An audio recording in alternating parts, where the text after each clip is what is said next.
KPSC ಇದೇ ಸರ್ಕಾರ, ಸಿದ್ದರಾಮಯ್ಯರ ಸರ್ಕಾರವೇ 2014ರಲ್ಲಿ ಯಾವುದೋ ಒಂದು KPSCಯ ನೇಮಕಾತಿ ವಿಷಯದಲ್ಲಿ ಒಂದು ದೊಡ್ಡ ಮಟ್ಟದಲ್ಲಿ ಚರ್ಚೆ ಆಯಿತು. KPSCನಲ್ಲಿ ದೊಡ್ಡ ಕರ್ಮಕಾಂಡ ಅಂತ ಹೇಳಿ ಯಾವುದೊಂದು ಮೈತ್ರಿ ಅಂತ ಹೆಣ್ಣು ಮಗಳ ವಿಷಯದಲ್ಲಿ, ಅದು ಒಂದು ಹೆಣ್ಣು ಮಗಳಿಗೋಸ್ಕರವಾಗಿ 370 ಯುವಕರ ಜೊತೆ ಚೆಲ್ಲಾಟ ಆಡಿದ್ರು, ಹೆಣ್ಣು ಮಕ್ಕಳು ಯುವಕರ ಜೊತೆಯಲ್ಲಿ ಈ ಸರ್ಕಾರ. ಇವತ್ತು 2025ಕ್ಕೆ ಬಂದಿದ್ದೇವೆ.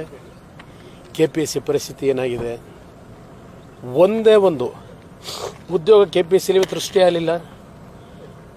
14 ಜನನೋ 15 ಜನನೋ 16 ಜನನೋ KPSCನಲ್ಲಿ ಮೆಂಬರ್ಸ್ ಮಾಡ್ಕೊಂಡು ಏನು ಸುಧಾರಣೆ ತಂದ್ರಿ? ಮುಖ್ಯಮಂತ್ರಿ ಕೇಳಲಿಕ್ಕೆ ಬಯಸ್ತೀನಿ. ಇವತ್ತು ಉದ್ಯೋಗ ಇಲ್ಲ. KPSC ಇವತ್ತು ನಾವೇನೋ ದೊಡ್ಡ ಸುಧಾರಣೆ ತರ್ತೀವಿ, ಓಟ ವರದಿ ಅನುಷ್ಠಾನಕ್ಕೆ ತರ್ತೀವಿ ಅಂತೆಲ್ಲ ಹೇಳಿದ್ರಲ್ಲ, KPSC ಒಂದು ಎಕ್ಸಾಮ್ ಮಾಡಲಿಕ್ಕೆ ಆಗ್ತಾ ಇಲ್ಲ. ಯುವಕರ ಜೊತೆಲಿ ಚೆಲ್ಲಾಟ ಆಡ್ತಾ ಇದ್ದೇವೆ.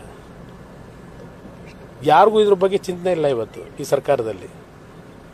ಅದರಿಂದ ಮೊದಲು ಇದೆಲ್ಲದರ ಬಗ್ಗೆ ಗಮನ ಕೊಡಿ, ಆಮೇಲೆ ಮುಂದೆ ಬೇರೆ ವಿಷಯ ಚರ್ಚೆ ಮಾಡಿ.